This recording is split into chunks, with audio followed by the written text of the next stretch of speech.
Buenas tardes, permítanme retirarme el nasobuco cumpliendo las orientaciones.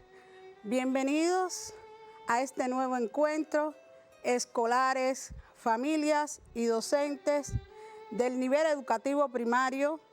Tengo el gusto de presentarles a ustedes las orientaciones para la asignatura Historia de Cuba en quinto grado. Orientaciones que van a realizar y estudiar durante toda la semana.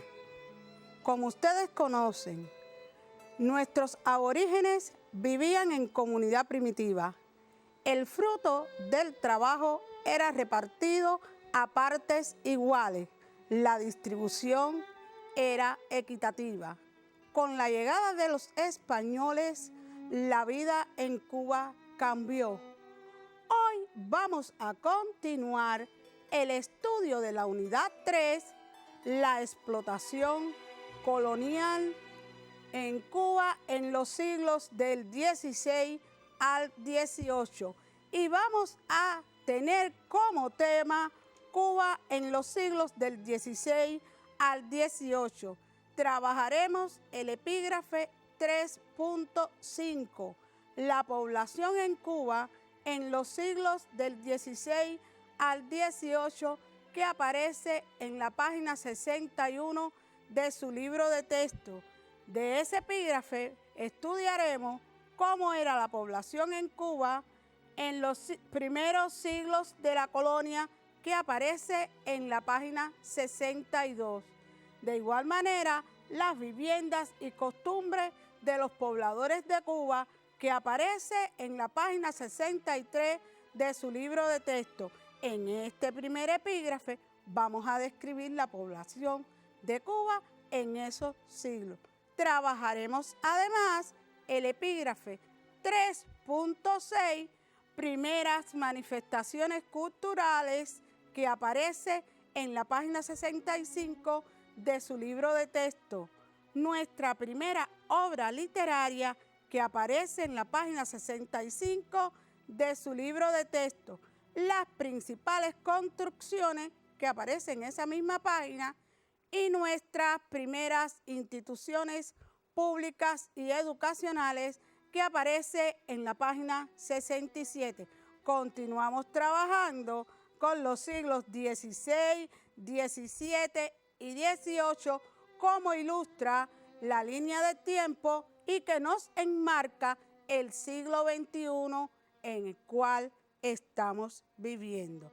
Como bien dijimos, la población en Cuba con la llegada de los españoles cambió y comenzaron las diferencias y comenzaron también a distinguirse dos grupos sociales: los explotados, que estaban constituidos por los aborígenes, los esclavos africanos y los trabajadores libres. Los aborígenes eran maltratados desde la llegada de los españoles. Desde el inicio de la conquista fueron disminuyendo rápidamente y ya hacia la segunda mitad del siglo XVI representaban una cantidad insignificante de la población.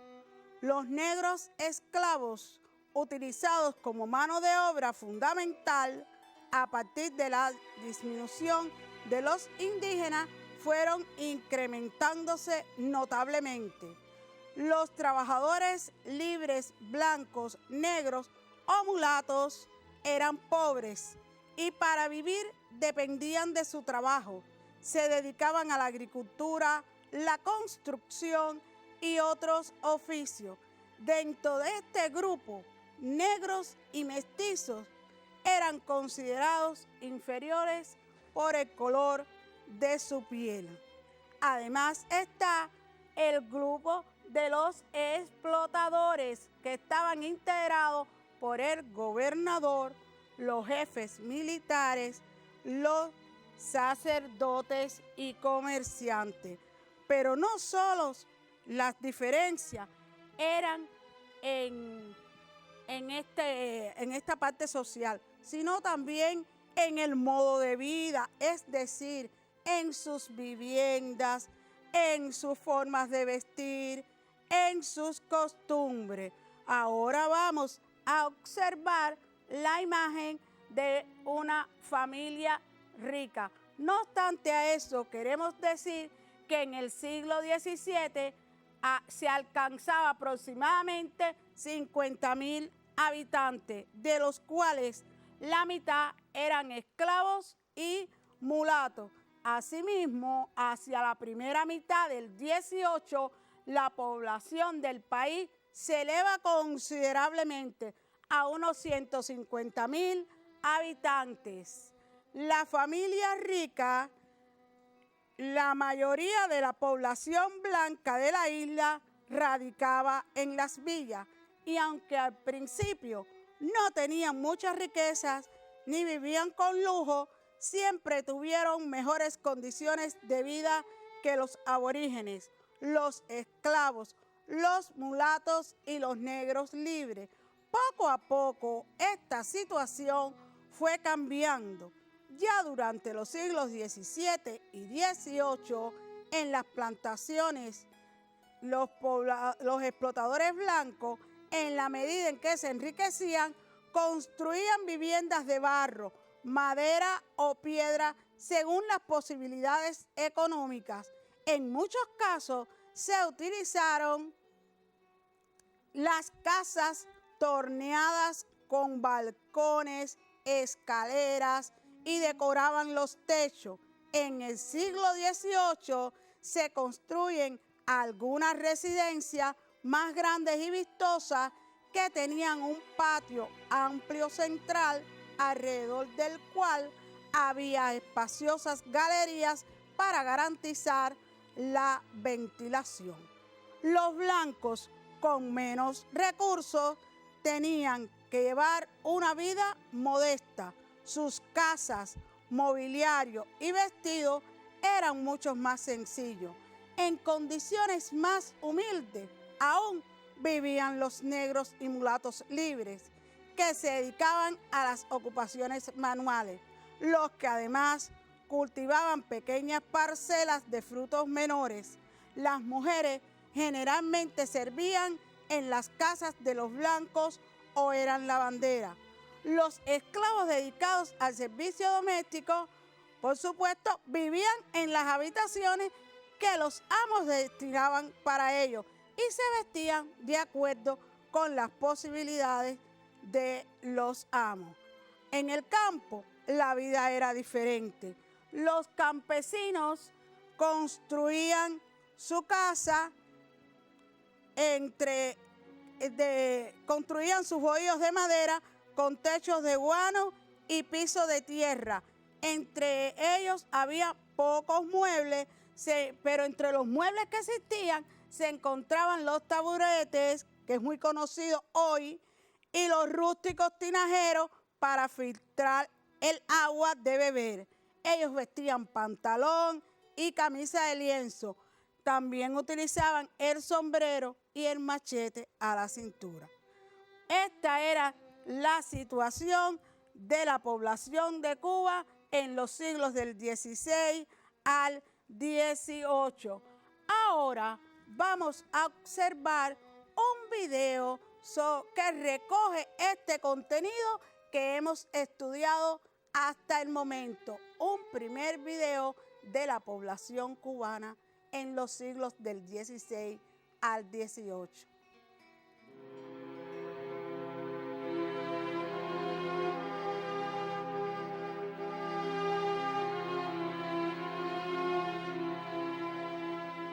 Transcurre el siglo XVIII y La Habana amanece con el Ave María mañanera. Era el inicio de la vida social en la mayor de las villas. La plaza de armas se vestía con sus mejores trajes. Blancos, negros, mulatas y mulatos libres, comerciantes, esclavos, todos formaban parte de una ciudad que hacía y gestaba su identidad. La vida espiritual de los habitantes de Cuba en los 3 primeros siglos de su historia fue muy pobre. La religión fue la expresión más destacada para integrar las costumbres españolas y africanas, constituyendo ello un ingrediente en la formación no escolarizada de nuestra población por aquel entonces. Como ustedes pudieron observar, el video nos reafirma las características que hasta el momento hemos estudiado. Pero además, en el siglo del 16 al 18 se produce en Cuba un lento desarrollo cultural que se correspondía con el desarrollo económico y con la falta de atención que España daba a sus colonias. No obstante a eso, en este siglo se realiza en estos siglos se realiza la primera obra literaria cubana, que es la obra Espejo de Paciencia de Silvestre de Balboa, escrita en 1608, que constituye la composición más antigua producida en Cuba. Relata la lucha del poblado de Yara frente al secuestro que se le hizo al obispo de Cuba y la muerte del jefe de los bandidos. Ya conoces que España, para proteger la isla de los ataques de corsarios y piratas, construyó fortificaciones que hoy son y forman parte de nuestro patrimonio cultural. El Castillo de la Fuerza, el Morro. En una torre del Castillo de la Real Fuerza se colocó una pequeña estatua de bronce que hoy constituye uno de los símbolos de la ciudad, la Giraldilla. Es nuestro símbolo que nos representa. Ha sido replicada y entregada a varias personalidades que se han destacado en su labor. Además, en esta época se realiza el Paseo de Extramuros, hoy Paseo del Prado, el Palacio del Segundo Cabo, la Plaza de Armas, la Alameda de Paula, muy bonita y vistosa hoy, pero tendrán la posibilidad de verla como en un video. La fortaleza de San Carlos de la Cabaña, que es hoy donde se continúa realizando el Cañonazo de las 9, en sus alrededores también se realiza la Feria del Libro. El Palacio de los Capitanes Generales, que lo tenemos finalizando en la calle de Obispo. La Catedral de La Habana, vistosa por su majestuosidad en construcción, visitada hoy por muchos extranjeros. Y el Castillo de San Pedro de la Roca, el Morro de Santiago de Cuba. Todas estas construcciones fueron realizadas en estos siglos. Vamos ahora a observar un video que nos muestra La Habana en aquella época, donde aparecen algunas de estas construcciones. Cuenta la tradición que La Habana nació bajo una ceiba cerca de la bahía.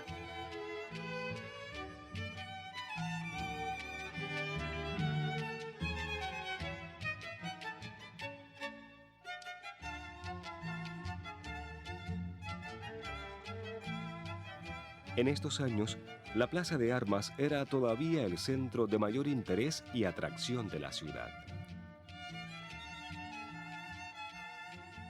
Puerto de recalada, arsenal y plaza fuerte, La Habana ve pasar sin detenerse los tesoros de América.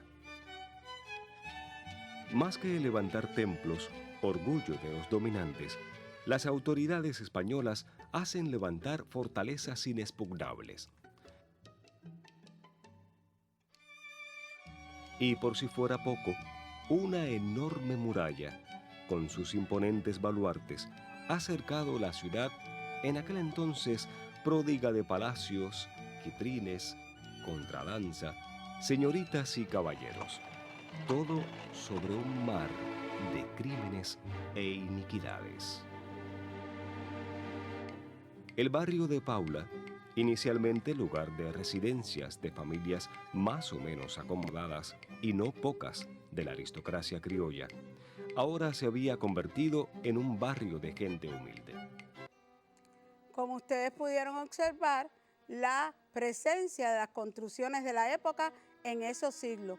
En las primeras instituciones públicas y educacionales tenemos el Seminario San Basilio en Magno en Santiago de Cuba, la Real y Pontificia Universidad de San Jerónimo de La Habana, el Seminario San Carlos y el Real Consulado de Agricultura y Comercio.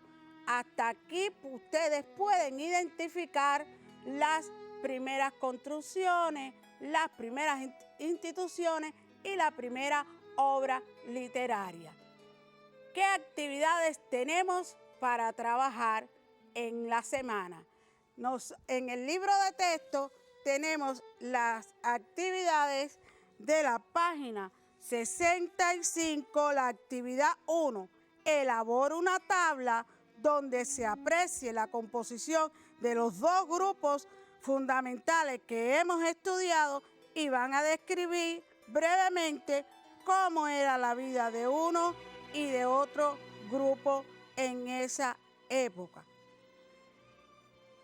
En la página 68, actividad 1 y 2, en el siglo XVIII se aceleró el desarrollo cultural de Cuba. ¿Qué ejemplos extraídos del texto te permiten ilustrar esto? Localiza una ilustración de cualquier construcción de esa época y descríbela. Cuando dice localiza, pueden utilizar cualquier libro, no solo de historia. La número 2, ordena cronológicamente. Fundación de la Sociedad Económica Amigos del País, sublevación de los vegueros, construcción de los castillos La Fuerza, el Morro y La Punta, construcción de obras tales como la Catedral, el Palacio de los Capitanes Generales, la Alameda de Paula y otros. Toma de La Habana por los ingleses y creación del Real Consulado de Agricultura y Comercio. Les sugiero que para esta actividad primero le coloquen las fechas y después trabajen. Con respecto a las actividades del cuaderno, tenemos la actividad 1 de la página 28, que es un esquema que ustedes van a completar con los grupos sociales en que se dividía la sociedad cubana en esos siglos. Y en la página 29, la actividad 1 investiga si en tu localidad ha quedado alguna huella de la cultura colonial de los siglos XVI, XVII y XVIII. Escribe en tu libreta todo lo que averigües de ella. Actividad 2. Consulta el epígrafe, nuestras primeras instituciones públicas y educacionales de tu libro de texto, página 64, y caracteriza la situación educacional y cultural que tenía Cuba en el siglo XVIII. No he querido dejar para el final un aspecto que ustedes vienen trabajando, que es la presencia del criollo. Ustedes van a ver que entre criollos y españoles había diferencia. Había criollos que eran hijos nacidos de un español con una india, con una negra, o también de hijos de esclavos, pero que eran libres. ¿Por qué dejo esto para el final? Porque el criollo va a ser la semilla del pueblo cubano. Y ustedes van a investigar por qué el criollo va a ser la semilla de ese pueblo cubano.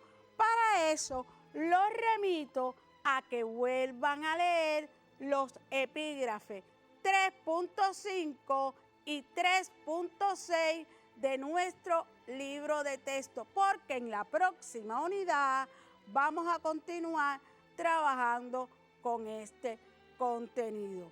Para ahondar más sus conocimientos, pudieran trabajar y consultar el portal Cuba Educa.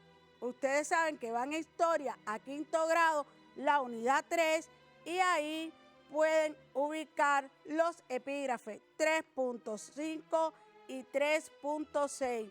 De igual manera, otro material de consulta, el software educativo Nuestra Historia, en narraciones, en biblioteca, aparecen fragmentos de algunos textos que ustedes pueden trabajar. Les alerto, si alguno de ustedes tiene algunos textos en casa, pudiera buscar la obra literaria Espejo de Paciencia. Hasta aquí los contenidos en el día de hoy. Nos veremos en la próxima semana con una ejercitación sobre los contenidos de la unidad 3, la explotación colonial en Cuba en los siglos del 16 al 18. Buenas tardes y recuerden cumplir con las indicaciones del Ministerio de Salud y de Educación en la lucha contra la COVID. Nos vemos.